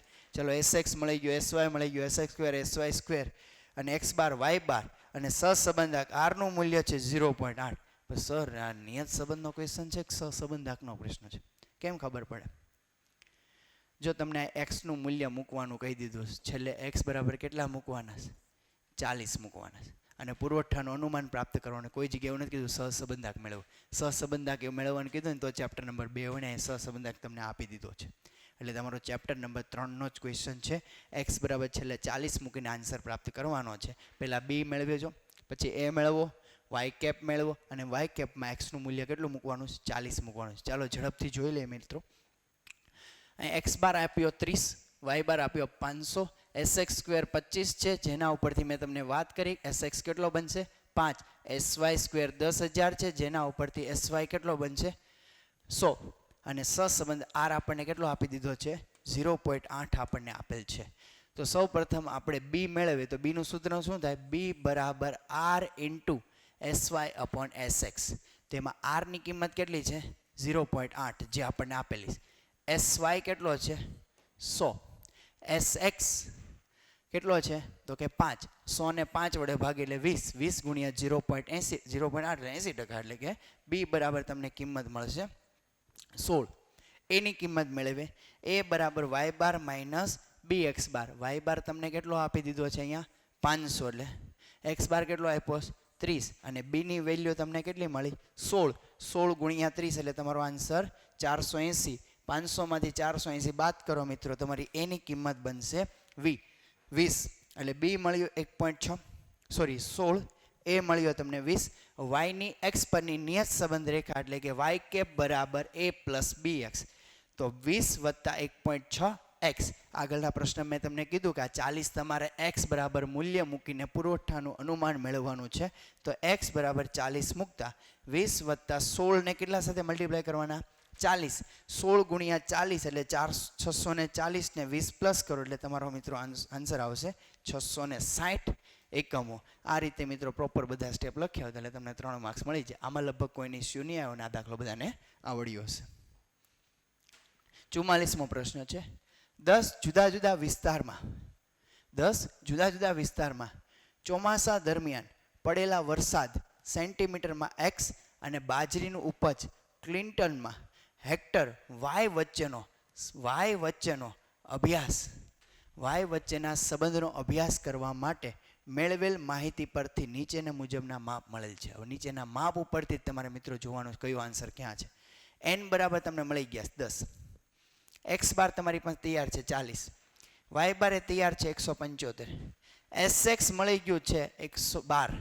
તો આના ઉપરથી આપણને કિંમત મળવા પાત્ર થાય એસએક્સ સ્ક્વેર 12 સ્ક્વેર કેટલો થાય 144. Covariance of X and Y એટલે કે કર્વ એક્સ વાય આપ્યું છે 360. તો આ પરથી વાય એટલે કે વરસાદની એક્સ પરની નિયત સંબંધ રેખા મેળવો. એટલે સૌથી પહેલાં મિત્રો તમારે બી મેળવવો પડશે, પછી એ મેળવવો પડશે, પછી તો કે વાય કેપ એ પ્લસ બી એક્સ. એમાં એક્સનું મૂલ્ય તમને કંઈ મૂકવાનું કીધું નથી તો તમારો દાખલો ત્યાં અટકી જાય. પણ પ્રશ્ન એ થાય કે સર બી બરાબર સૂત્ર કયું લેવું? તો covariance of X and Y છેદમાં એસ એક્સનો સ્ક્વેર. આ સૂત્રનો ઉપયોગ કરીને તમારે દાખલો સોલ્વ કરવાનો થાય. જ્યાં તમારી સામે આન્સર મૂકેલો છે જોઈ ઝડપથી. બી બરાબર કર્વ એક્સ વાયના છેદમાં S X square. Covariance of X and Y તમને આપી દીધું છે 360. એસએક્સ આપ્યો છે 12, જેના ઉપરથી મેં હમણાં જ તમને કીધું 12 સ્ક્વેર એટલે એસએક્સ સ્ક્વેર કેટલો બનશે 144 વડે ભાગી નાખો એટલે તમને બીની કિંમત પ્રાપ્ત થઈ 2.5. તો કઈ કિંમત ઘટે? એ બરાબર વાય બાર માઇનસ બી એક્સ બાર. વાય બારની કિંમત કેટલી છે 175 મૂકી, એક્સ બારની કિંમત કેટલી છે તો કે 40 મૂકી અને બીની કિંમત કેટલી આવી તો કે 2.5. 40 ને 2.5 વડે મલ્ટીપ્લાય કરતા આન્સર થશે 100.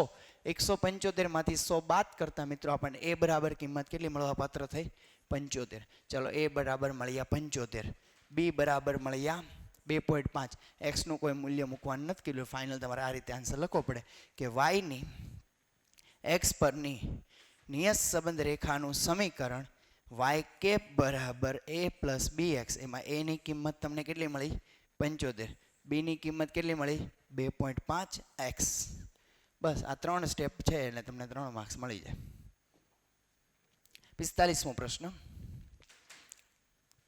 એક સામયિક શ્રેણીના n બરાબર 4 આપ્યા છે, સિગ્મા વાય બરાબર 270 આપ્યા છે અને સિગ્મા ટી વાય બરાબર 734 હોય તો વલણનું સુરેખ સમીકરણ મેળવો.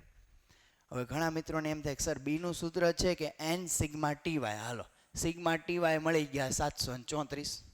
સિગ્મા ટી જોવે છે, સર ટીની તો આખી કિંમત જ નથી આપી.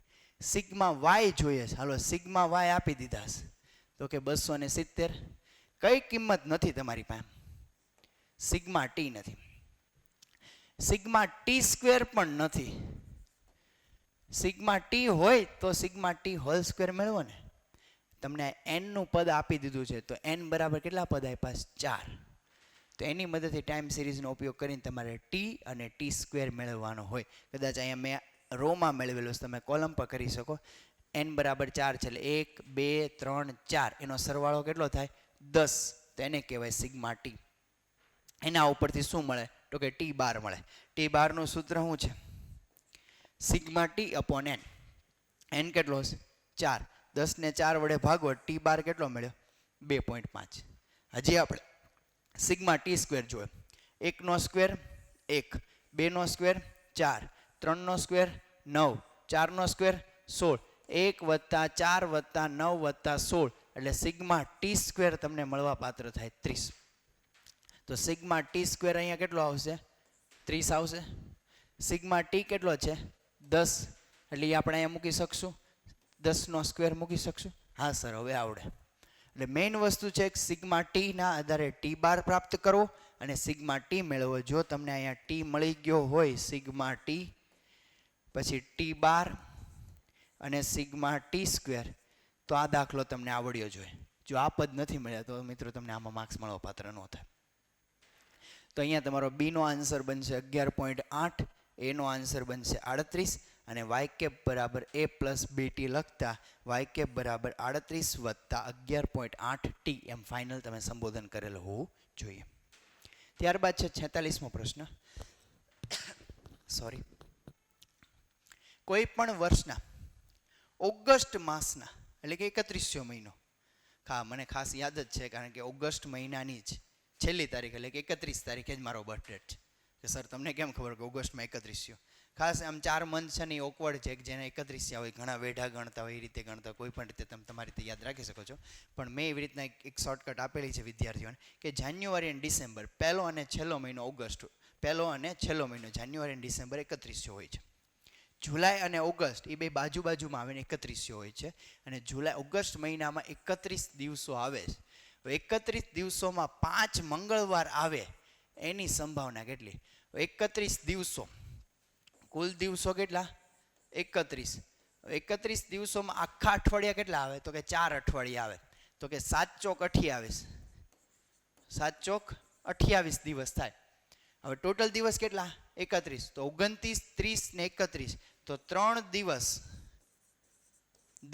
3 કેવા થયા? વધારાના થયા. ટોટલ વાર કેટલા?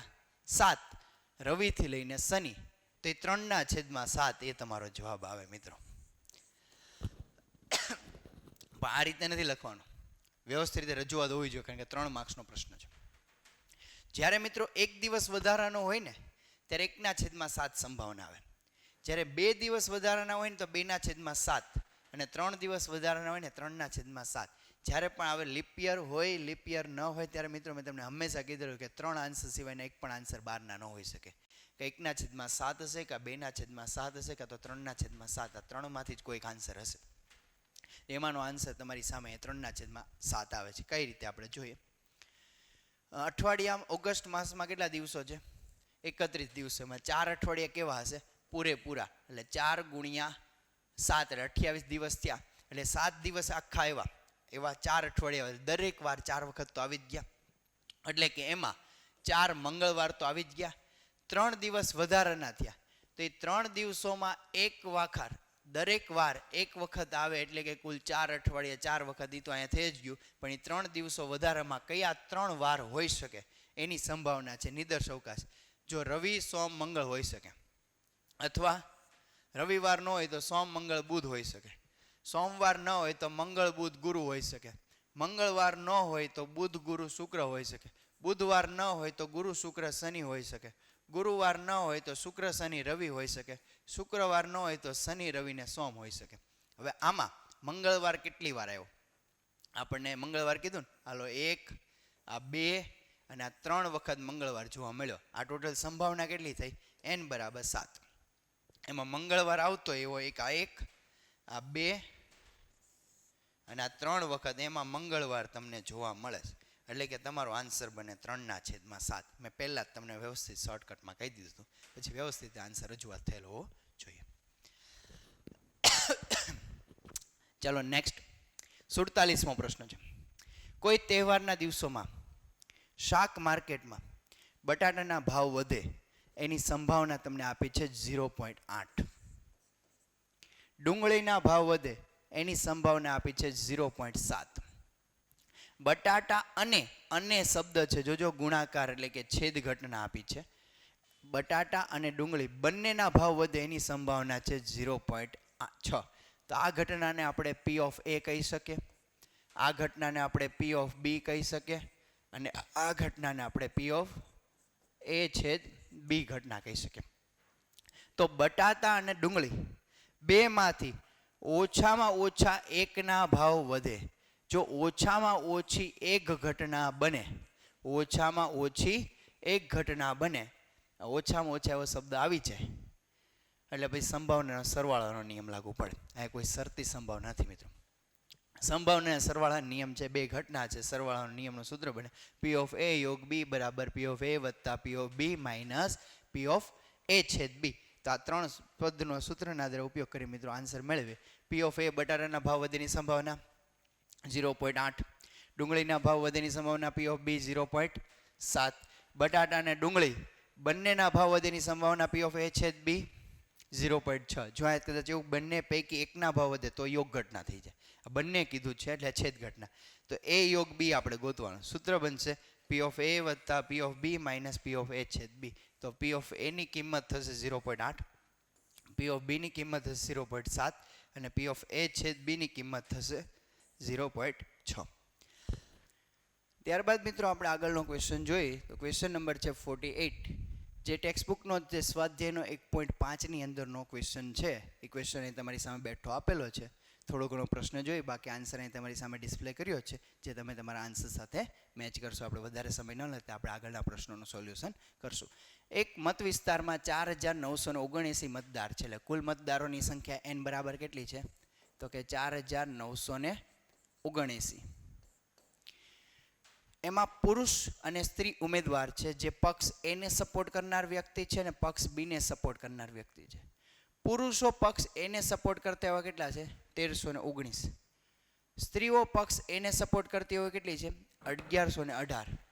પુરુષો પક્ષ બી ને સપોર્ટ કરતા એવા કેટલા છે? 1217. સ્ત્રીઓ પક્ષ બી ને સપોર્ટ કરતી એવા કેટલા છે? 1325. આના ઉપરથી તમારે બે ઘટના પ્રાપ્ત કરવાની છે. જો મતદાર પુરુષ હોય અને તો તે પક્ષ એનો ટેકેદાર હોય. જો મતદાર પુરુષ હોય એટલે આ બેનો અહીંયા સરવાળો બનશે, અહીંયા ટોટલ બનશે, અહીંયા ટોટલ મેળવી લેવાનો, અને પછી અહીંયા કુલ સંખ્યા 4979 મળશે. જો મતદાર પુરુષ હોય એટલે કે આ સરવાળો ભાગ્યા કુલ સંખ્યા. જો મતદાર પક્ષ એનો ટેકેદાર હોય એટલે કે 1319 ભાગ્યા 79, 49 એટલે પક્ષ એનો ટેકેદાર એટલે કે આ થાય, પણ પક્ષ એનો ટેકેદાર સાથે પુરુષ હોય એટલે 1379. એ રીતના આન્સર આવશે. જો મતદાર પક્ષ એનો ટેકેદાર હોય અને એમ આપેલ હોય તો મતદાર પુરુષ હોય, એમાં એ છે ડી ઘટના મેળવીને P of A વડે ભાગીને તમારે આન્સર મેળવવાનો થાય. એ આન્સર તમારી સામે ડિસ્પ્લે મૂકી દઉં છું. ટેક્સ્ટબુકનો જ છે, ઉદાહરણ જ છે. જો પુરુષો ઉમેદવાર કેટલા? 2536. સ્ત્રીઓ ઉમેદવાર કેટલા? 2443. આ બેનો સરવાળો એટલે કે પક્ષ એનો સપોર્ટ કરવાવાળા કેટલા? 2437. પક્ષ બીનો સપોર્ટ કરવાવાળા કેટલા? 2542. કુલ ઉમેદવાર કેટલા? 4979. બધા જ આન્સર મિત્રો અહીંયા બોક્સની અંદર જ છે, પણ ખાલી કયો આન્સર ક્યાં લખવો એ ખબર હોવી જોઈએ. મતદાર પુરુષ હોય તો કુલ પુરુષ કેટલા? 2536 ભાગ્યા 4979. મતદાર પક્ષ એનો ટેકેદાર કેટલા? તો કે 2437 ભાગ્યા 4979. હવે એનો ટેકેદાર હોય ને એમાંય પુરુષ હોય તો એવા કેટલા? તો કે 1319 ભાગ્યા 4979. તો આ રીતના મિત્રો આન્સર જોઈ લેજો. અહીં તમારી સામે રજૂ કરું છું. આપણે આગળનો પ્રશ્ન હવે જોઈએ. 49મો પ્રશ્ન. એક યાદચ્છિક ચલ x નું સંભાવના વિતરણ નીચે મુજબ છે. P of x આપ્યો છે, એક સમીકરણ આપ્યું છે c in bracket x² plus x, જ્યાં x નું મૂલ્ય છે -2, +1 અને +2. તો c ની કિંમત મેળવવાની કીધી. તો સૌ પ્રથમ તો આપેલ સમીકરણમાં x નું મૂલ્ય મૂકવું પડે, એટલે જેની મદદથી આપણને c ની કિંમત મળે. ટોટલ સંભાવના કેટલી હશે? 1. શા માટે? યાદચ્છિક અસતત સંભાવના ચલનું વિતરણ કીધું છે એટલા માટે. તો કિંમત મૂકીએ. પહેલાં લખીએ -2 એટલે -2 નો સ્ક્વેર પ્લસ -2 નો સ્ક્વેર કરતાં પ્લસ થાય એટલે 4 માંથી 2 બાદ કરતાં આન્સર આવે 2, એટલે 2 ગુણ્યા c એટલે આન્સર થશે 2c. 1 મૂકીએ. 1 નો સ્ક્વેર 1, 1 વત્તા 1 એટલે આન્સર થશે 2, એટલે 2c આવશે. પછી પાછા +2 મૂકીએ. 2 નો સ્ક્વેર થશે 4, 4 વત્તા 2 એટલે કે 6, 6 ને 2 4 ને 2 10c આવ્યા. હવે 10 છે એટલે 1/10 એ c ની કિંમત થશે. કઈ રીતે? જો કે જોઈ, અને આગળ એ પણ જોઈ લે શું મેળવવાનું, તો કે P of 2 મેળવવાનું છે. અને P of -2 ને 3 સાથે મલ્ટીપ્લાય કરવાનું છે. અને શું બેયની કિંમત સમાન થાય છે? યસ ઓર નો એ આપણે ચકાસણી કરવાની છે. તો P of -2, P of 1 ને P of 2 એનો સરવાળો કેટલો હશે? 1. ટોટલ કેટલા થયા? 10c. એ 10 ગુણાકારમાં અહીંયા આવે તો ભાગાકારમાં, તો c ની વેલ્યુ કેટલી થઈ? 1/10. હવે તમારે ડાબા બરાબર જવાબ સાબિત કરવા માટે પહેલાં શું લેવાનું છે? P of 2 ગોતવાનું છે. P of 2 ની વેલ્યુ તમને કેટલી મળશે? એમાં P of 2 બરાબર તમે અહીંયા મેળવ્યું, તમને કેટલો આન્સર મળ્યો છે? 6c. c ની કિંમત કેટલી મળી? 1/10. તો 6 ને 1/10 વડે ગુણી નાખો. અને જ્યારે 3P of -2, તો P of -2 ની તમને કિંમત કેટલી મળી છે? 2c. 2c ને તમે 3 સાથે મલ્ટીપ્લાય કરો એટલે 3 દૂને 6c મળશે. તો બેનો આન્સર 6c બરાબર 6c થાય છે. જો c ની વેલ્યુ મૂકીને પણ તમે આન્સર મેળવી શકો છો. તો અહીં ડાબા બરાબર જવાબ સાબિત થાય છે. પછીનો મિત્રો મોસ્ટ આઈએમપી કીધેલો પ્રશ્ન, પાર્ટ 2 ચેપ્ટર નંબર 2 માંથી દ્વિપદી વિતરણના ગુણધર્મો જણાવો. ટોટલ તો 9 ગુણધર્મ એ તમારી સામે રજૂ કરેલા છે, પણ 3 માર્ક્સનો પ્રશ્ન છે એટલે મિનિમમ 6 વ્યવસ્થિત રીતે ગુણધર્મ તમે લખેલા હોવા જોઈએ. ત્યારબાદ છે 51મો પ્રશ્ન. જો f of x બરાબર 3x² વત્તા 4x વત્તા 5 હોય તો એક્સની કઈ કિંમત માટે એફ ઓફ એક્સ બરાબર એફ પ્રાઇમ ઓફ એક્સ બરાબર F double prime of x થાય. એટલે પહેલાં તો પ્રથમ વિકલિત કરવાનું, પછી આ દ્વિતીય વિકલિત કરવાનું, અને શું બંનેની કિંમત છે સમાંતર છે કે નહીં એ આપણે વેરીફાઈ કરવાની છે. તો પહેલાં તો પ્રથમ વિકલિત કરીએ તો 3 દૂને 6x વત્તા 4. દ્વિતીય વિકલિત કરીએ 6. એકની કિંમત મળી 6x વત્તા 4 ને બીજાની કિંમત મળી 6. સૂત્ર મૂકીએ જે કીધું કે એફ પ્રાઇમ ઓફ એક્સ બરાબર F double prime of X. F prime of એક્સની વેલ્યુ કેટલી મળી? 6x વત્તા 4. એફ ડબલ પ્રાઇમ ઓફ એક્સની વેલ્યુ કેટલી મળી? 6. સાદું રૂપ આપીએ. આ 4 છે પ્લસ છે, સામેની બાજુ જવા દઈએ તો માઇનસ, એટલે 6x ને કરતા બનાવ્યા, 6 માંથી 4 બાદ કરતા આન્સર કેટલો આવ્યો? 2. 6 અહીંયા ગુણાકારમાં, અહીંયા આવે તો ભાગાકારમાં, x બરાબર 2/3, 3 કોમન લીધા એટલે એક્સની કિંમત જો 1/3 હોય તો એફ પ્રાઇમ ઓફ એક્સ બરાબર એફ ડબલ પ્રાઇમ ઓફ એક્સની કિંમત સમાન થાય. ત્યારબાદ મિત્રો લાસ્ટ સેક્શન વિભાગ ઈ, જે 5 માર્ક્સના 4 માર્ક્સના પ્રશ્નો આપેલા છે. એ 4 માર્ક્સના પ્રશ્નો પછી વિભાગ એફમાં 5 માર્ક્સના પ્રશ્નો છે. ઝડપથી જોઈએ. એક શાળાના કુલ વિદ્યાર્થીમાં પસંદ કરેલા 200 વિદ્યાર્થીઓ એમાં 100 ગુણની એક્ઝામ આપે છે, એટલે n બરાબર કદાચ 200 સંખ્યા પ્રાપ્ત થઈ. કેટલા ગુણની પરીક્ષા આપે? તો કે 100 ગુણની પરીક્ષા આપે છે. પરીક્ષામાં મેળવેલા ગુણ પ્રામાણ્ય વિતરણને અનુસરે છે, એટલે ઘંટાકર આકૃતિવાળો પ્રશ્ન થઈ ગયો, સાબિત થઈ ગયો છે. ગુણના વિતરણનો મધ્યક એટલે કે મ્યુ 60 છે. પ્રમાણિત વિચલન જ કીધું, વિચરણ નથી કીધું. સિગ્મા બરાબર 8 છે. તો વિશિષ્ટ શિષ્યવૃત્તિ માટેની એક સ્કોલરશિપ સ્પર્ધાનું આયોજન છે. એમાં લાયકાતનું ધોરણ 70 કે તેથી વધુ ગુણ મળે તો વિશિષ્ટ શિષ્યવૃત્તિ મળવા પાત્ર થાય એમ છે, નકર નહીં. એટલે એમ કે D7 કરતાં વધારે 70%, 100 ગુણની પરીક્ષા છે, 70% માર્ક હોય એનાથી વધુ હોય તો શિષ્યવૃત્તિ મળવા પાત્ર છે, નહીંતર મળવા પાત્ર નથી. સૌથી વધુ ગુણ મેળવતા 10%, એટલે કે D9 પછીના, એટલે અથવા P90 પછીના સૌથી વધુ એટલે છેલ્લા 10%, તેને સૌથી વધુ ગુણમાં ઓછામાં ઓછા કેટલા ગુણ હશે તે ગુણ શોધવાના છે, એટલે એક્સનું મૂલ્ય ગોતવાનું છે. તો શિષ્યવૃત્તિ મેળવનાર વિદ્યાર્થીની સંખ્યા લગભગ આવશે 21, આ તમારો જવાબ હશે. અને 10% વિદ્યાર્થીઓમાં ઓછામાં ઓછા ગુણ આવશે 70 ગુણ. તો આન્સર એક ટેલી કરી લેજો, ટેક્સ્ટ બુકનો જ છે મિત્રો.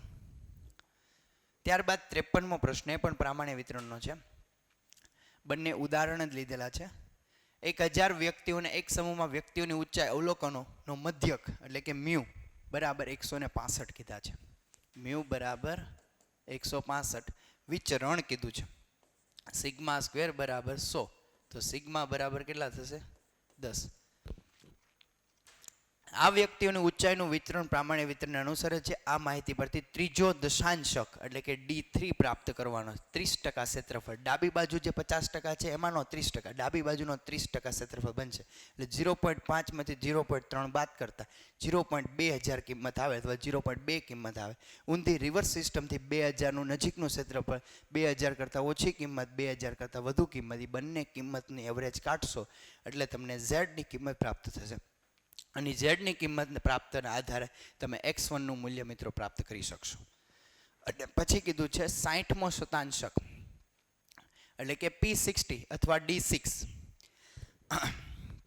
P60 અથવા D6 કહી શકાય, એટલે કે 60% ક્ષેત્રફળ છે.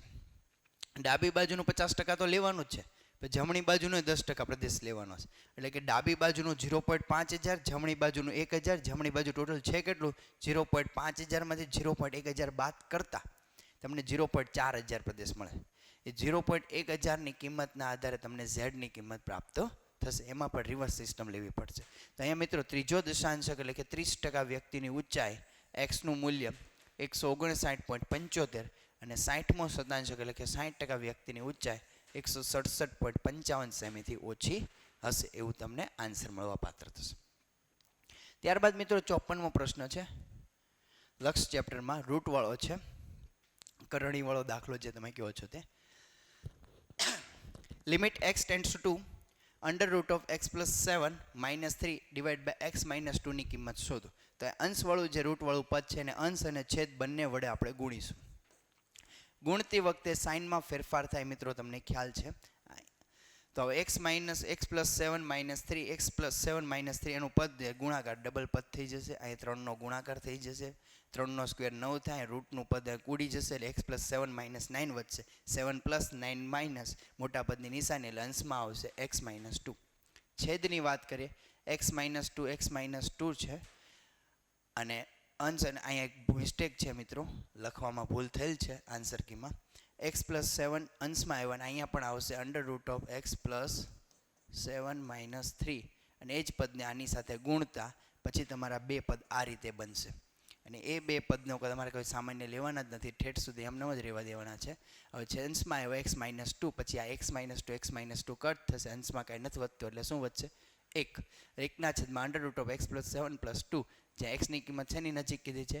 2. કિંમત મૂકીએ તો કે 2 પ્લસ 7 પ્લસ 3, 2 પ્લસ 7 અને 9, અંડર રૂટ ઓફ 9, 9ની પાવર કટ કરતા 3 પ્લસ 3 આન્સર આવશે 1/6.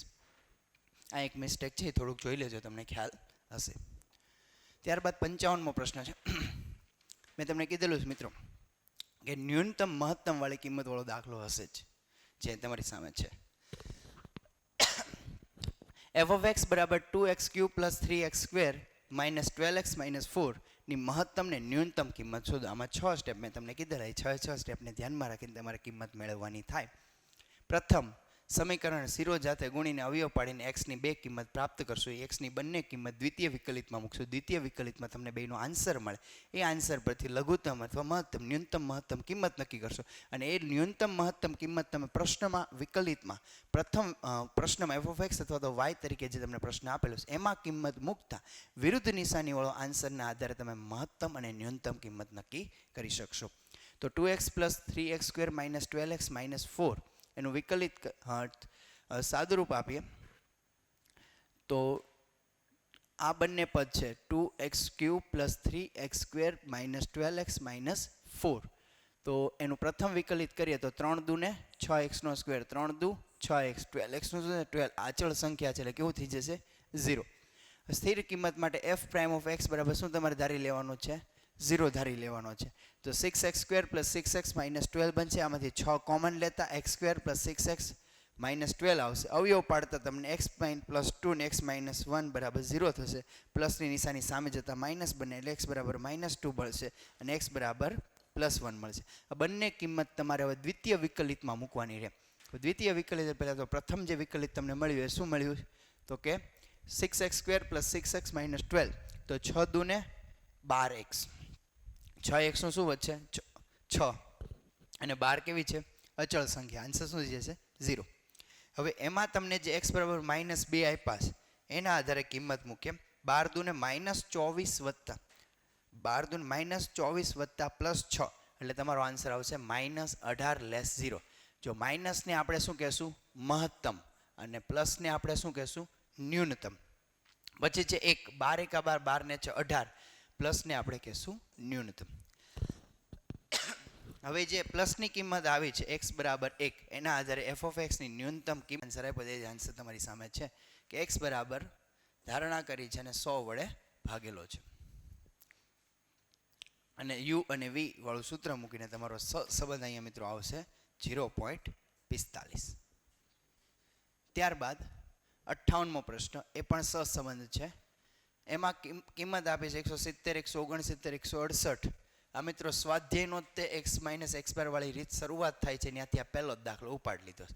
આનો x બાર અને y બારનો ટોટલ પોઈન્ટમાં નથી આવતો. મીન્સ કે x બાર y બાર પોઈન્ટમાં નથી આવતો, સંપૂર્ણ પૂર્ણાંક સંખ્યા આવે છે એટલે x માઇનસ x બાર વાળી રીત લઈ શકો છો. બાકી તમે ટૂંકી રીત, બીજી રીત કોઈ પણ રીત લીધી હોય, તમારો સહસંબંધ સાચો આવે તો તમને માર્ક મળવા પાત્ર થઈ જાય. તો x માઇનસ x બાર વાળી રીત કામ લાગે છે કારણ કે x બાર 167 આવે છે, y બાર 168 આવે છે અને એ તમારો સહસંબંધ આવશે 0.81. બહુ જ પ્રેક્ટિસ કરી આ બધા દાખલાઓને એટલે મિત્રો આ સમજાવતો નથી.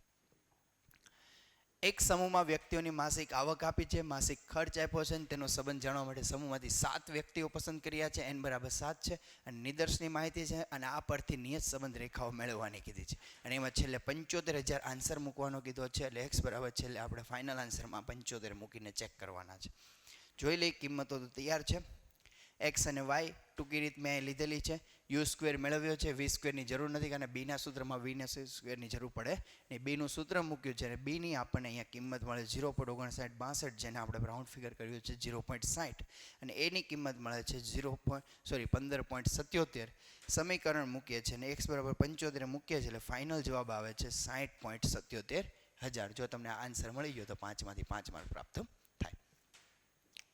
ત્યારબાદ એક શહેરના જુદા જુદા વિસ્તારની માહિતી આપી છે અને આ માહિતી પરથી વલણનું સમીકરણ અન્વયોજન કરવાનું કીધું છે. દરેક વર્ષની કિંમત ગોતી છે. 2016 થી 2021 વર્ષમાં ફેરફાર કર્યો છે. બાકી આ દાખલો આખો ટેક્સ્ટ બુકનો છે, બેઠો જ છે. જોઈએ સોલ્યુશન. ટી ટોટલ 6 થાય છે 21 ને 6 વડે ભાગતા આપણો ટી બાર મળે છે 3.5. વાયનો સરવાળો થાય 533 અને 6 વડે ભાગતા વાય બાર મળવા પાત્ર થાય 88.83. ટી વાય મેળવીએ છે, આ બંનેનો ગુણાકાર થાય છે અને ટી સ્ક્વેર મેળવે છે. બીની કિંમત મેળવે તો બીની કિંમત આપણને મળે છે 9.06. 9.6ની કિંમત મળવા પાત્ર થાય પછી આપણે એની કિંમત મેળવે છે અને એની કિંમત મળે છે 57.12. સૂત્ર તો મિત્રો તમને યાદ જ હશે, એ બરાબર Y bar minus B T bar અને બી બરાબર N sigma T Y minus sigma T sigma Y upon N sigma T square minus sigma T whole square. આ સૂત્રના આધારે કિંમત મેળવી પછી તમે વલણની કિંમતો પ્રાપ્ત કરી શકો. અને આ પ્લસ આપી દીધું છે એટલે જે શોર્ટકટ શીખવાડેલી છે બી પ્લસ કરતો જાઓ એટલે તમારો આન્સર મેચ થઈ જાય. 57.12 બધામાં કોમન છે, એની કિંમતમાં નો ફેરફાર. બીને પણ કોમન છે, માત્ર ફેરફાર શું થશે? ટી 1 2 3 4 5 6 બધામાં બીની કિંમત પ્લસ થાય છે. 9.06 પ્લસ ઇન્ટુ 1 પ્લસ 57.112 એનો સરવાળો કરો 66.18 પછી 9.06 ગુણ્યા 2 વત્તા 57.12 9.06 ગુણ્યા 3 વત્તા 57.12 9.06 ગુણ્યા 4 વત્તા 57.12 9.06 ગુણ્યા 5 વત્તા 57.12 એ જ રીતે 6 રીતે આનો આન્સર આવે છે 66.18 75 24 84 3 93 36 102.42 111.48. જો આ બધા આન્સર વેરીફાઈ થઈ ગયા હોય, બીનો આન્સર, એનો આન્સર, બીનું સૂત્ર અને આ બધી જ વલણ કિંમત, એટલે તમને 5 એ 5 માર્ક પ્રાપ્ત થાય. હવે તમે કયા ઓપ્શન જનરલ ઓપ્શનમાં રાખ્યા છે, કયા દાખલા ગણ્યા છે, તમારા ઉપર ડિપેન્ડ રહે. વલણનું સમીકરણમાં બીની કિંમત ને એની કિંમત કઈ રીતના મેળવી છે અને કઈ રીતના આન્સર તમને કીધો છે એ જ અહીંયા સમજૂતી સ્વરૂપે આપેલી છે. 2016-17નું અનુમાન કીધું છે તો 2016 6 લગી માહિતી આપી છે તો 2016માં 7 થાય અને 2017માં 8 થાય તો તમારે આ પણ માહિતી સાથે પ્રાપ્ત કરવાની છે અને આનો આન્સર થશે 120.54 અને 129.6. ત્યારબાદ મિત્રો છેલ્લો પ્રશ્ન, 4 વર્ષીય ચલિત સરેરાશ બધાને આવડે છે, સીધો આન્સર ડિસ્પ્લે કરું છું એટલે ખ્યાલ આવી જશે. પહેલો આન્સર પહેલા બેમાં તો ડેશ 4 વર્ષીય છે એટલે 358.25 378 395.63 406.63 411.38 415.83 અને છેલ્લા બેમાં ડેશ. જો મિત્રો આ 6 એ 6 આન્સર હોય ને વ્યવસ્થિત બોક્સ બનાવ્યું હોય તમને 5 માર્ક પૂરેપૂરા મળવા પાત્ર થાય. અહીંયા મિત્રો આખા પેપરનું સંપૂર્ણ સોલ્યુશન તમારી સામે રજૂ કર્યું છે.